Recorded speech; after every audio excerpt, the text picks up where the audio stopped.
at the Medical College of Virginia, where he graduated magna cum laude. On to the University of Texas Health Science Center in San Antonio, Dr. Scheyer completed a 3-year certificate program in periodontics, earned a Master of Science degree, and received the prestigious John F. Pritchard Award for Graduate Research in 2001. He is currently a diplomate of the American Board of Periodontology and a highly sought instructor at the Universities of Texas in both Houston and San Antonio.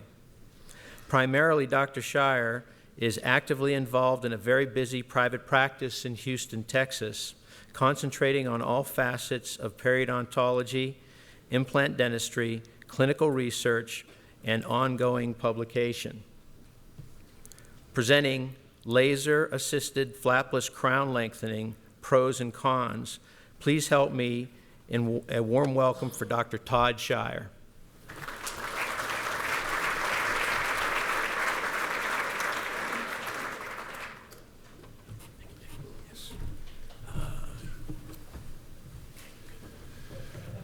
Good morning, everybody. It's my honor to be here to present this topic to you, one that we're still battling.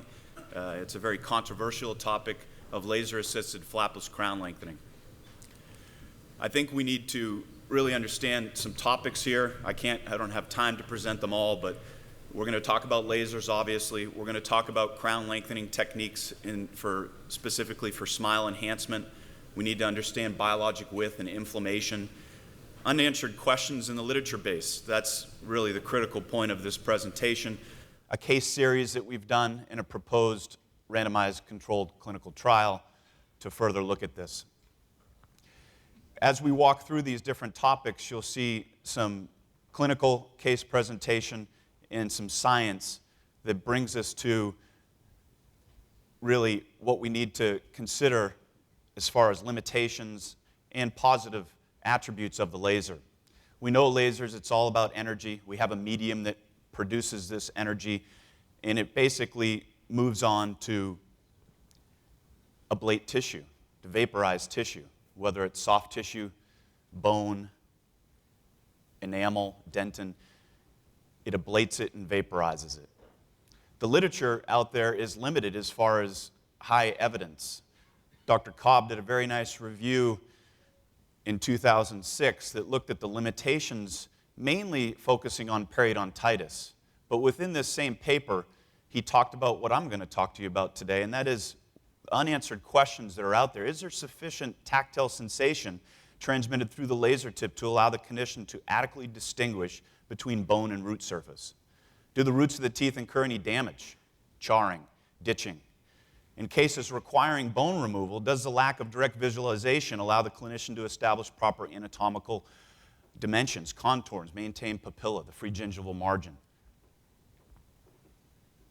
In a case like this, where we really don't even have a restorative treatment plan, we're just trying to improve the aesthetics of this individual's natural dentition, we can have a positive and powerful outcome for a patient with no restorations at all. This is just a short little clip of utilizing flapless crown lengthening to help this individual. There is no doubt that the laser is a wonderful tool to ablate the soft tissues. But what you're seeing here is using this same erbium YAG laser to recontour bone. And you'll see this case a little bit later in more detail of how we go through both a flapless and flapped procedure to produce an aesthetic outcome that in this individual is quite powerful.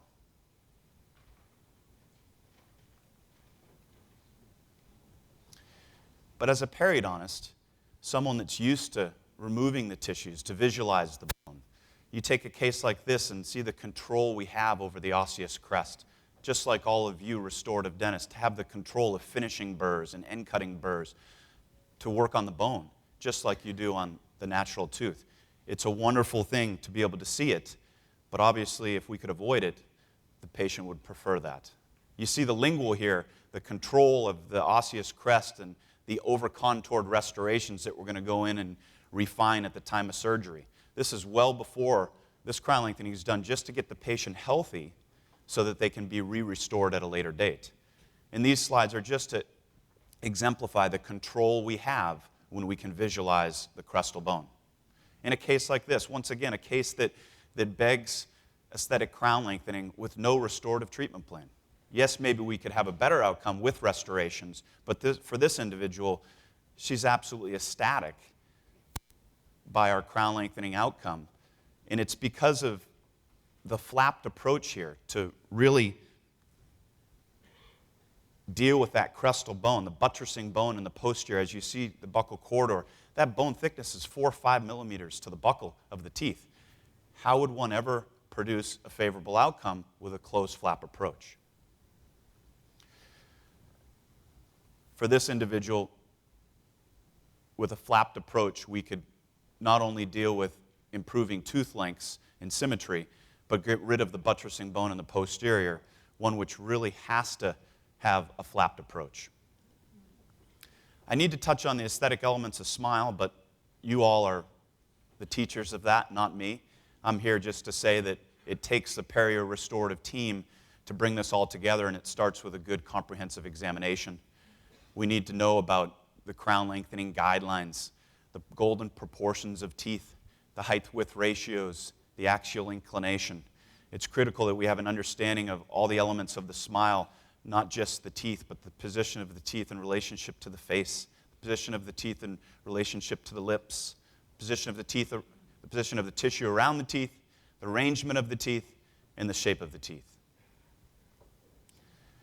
We look at classic literature on tooth dimensions and height of contours. This is critical to treatment planning for favorable aesthetic crown lengthening. There are many reasons why we do aesthetic crown lengthening, and these are listed here, from occlusal wear to erosion, inadequate clinical crown length for retention, recreating a healthy biologic width, dealing with excessive gingival displays, and combinations of all of the above. But I really want to focus today on biology, because that's what this is about. It's about the biology of the patient, the understanding of it, how inflammation can hinder us, both before and after restorations, and really getting a grasp of biologic width. This slide just shows that we truly have an ability to influence biology. This is the opposite here, of course, where we have grown bone above a notch in the root surface on a previously fenestrated tooth. Growth factors are alive and well in periodontics today to be able to produce this. A denuded root surface. This isn't an intrabony defect. You're looking at alveolar bone de novo formation along the root surface, a fixed distance from the root that was previously denuded. So whether we grow it back or whether we resect it, it all comes down to understanding biology. This porcelain work is acceptable, I would say, but where it went underneath the tissue levels is unacceptable because there was no understanding of biologic width. There's classic articles from the 60s that we all refer to daily, but what's more important is understanding that these are means.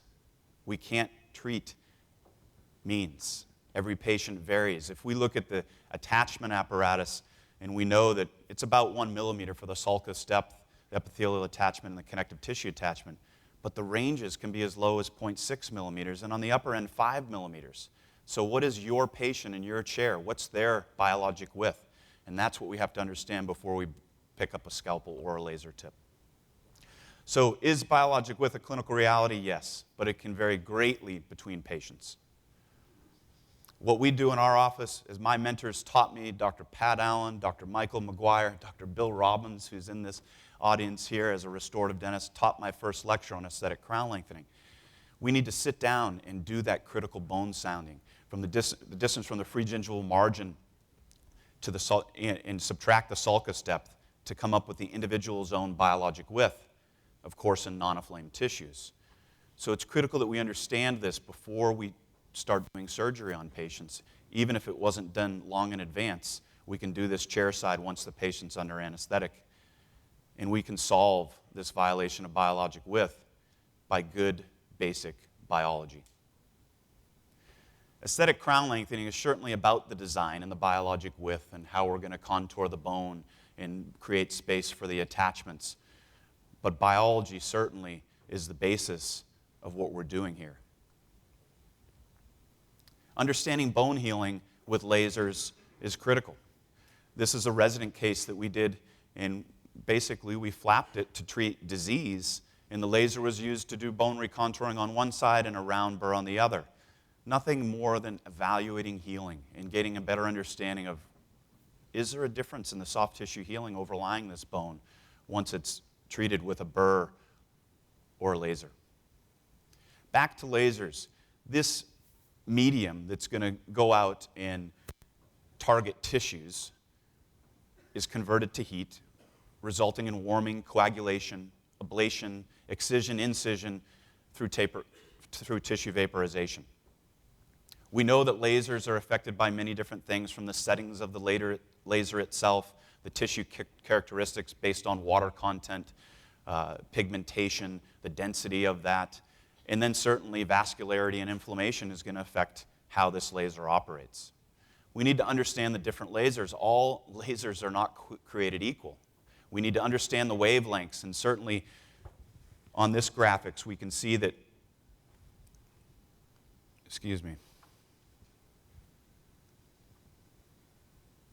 that as we're focusing on the bone removal, this graphic over here to the left shows that the erbium YAG and the CO2 lasers are much more selected for treating bone in soft tissues, or water, the water content in soft tissues. So we need to use the right laser if we're talking about both hard and soft tissue removal. Some classic or some more current literature on what the laser does to bone is helpful to understand that lasers can actually be a very positive thing when you compare it to a burr. Here we see that the erbium YAG created a very nice surface, fibrin-like and trapped tissue on the surface of the bone, where the CO2 resulted in some melting carbonized surface, and the burr created a smear layer. So the erbium YAG had more of a positive effect on the healing of the bone. Another study here shows that the calcium phosphate was not significantly changed between lased and unlased areas. So these things are showing that the erbium YAG laser is a kind laser when it comes to bone. Yes, it ablates it, vaporizes it, but it does this in a kind manner. In another study, looking at using erbium YAG laser on the rat calvarium, seeing how the erbium YAG was better as far as new bone revascularization than the CO2 and the drills.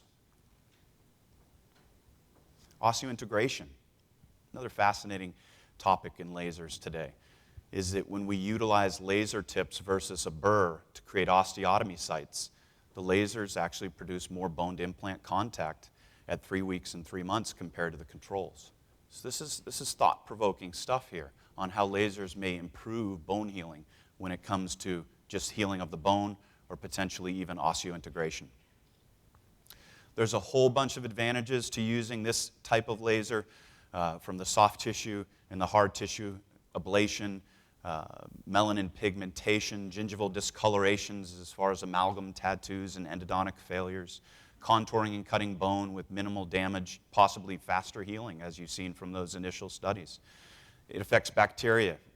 It will help remove plaque and calculus, stimulates fibroblasts through wound healing, granulation tissue removal, and certainly a lot of current literature today on the LNAP procedure.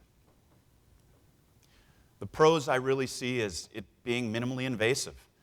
Maybe less surgical training, I'm not so sure about that. In my experience with a laser, it's taken me a very long time to really understand its potentials and its cons. Less pain and trauma from surgery. Higher acceptance from patients is certainly a driving force on marketing your ability to treat a patient with a laser. All of these things together help us to understand both the pros and the cons. And the cons today are there's just not enough evidence yet, folks. There's not long-term stability that's been documented in the literature. There are deleterious effects of the laser if used even in the best hands. We have to always consider the patient's best interests as we're treating them with any type of laser procedure, and it's uncertain today about the bony topography we leave behind that we don't verify if a flap is not reflected.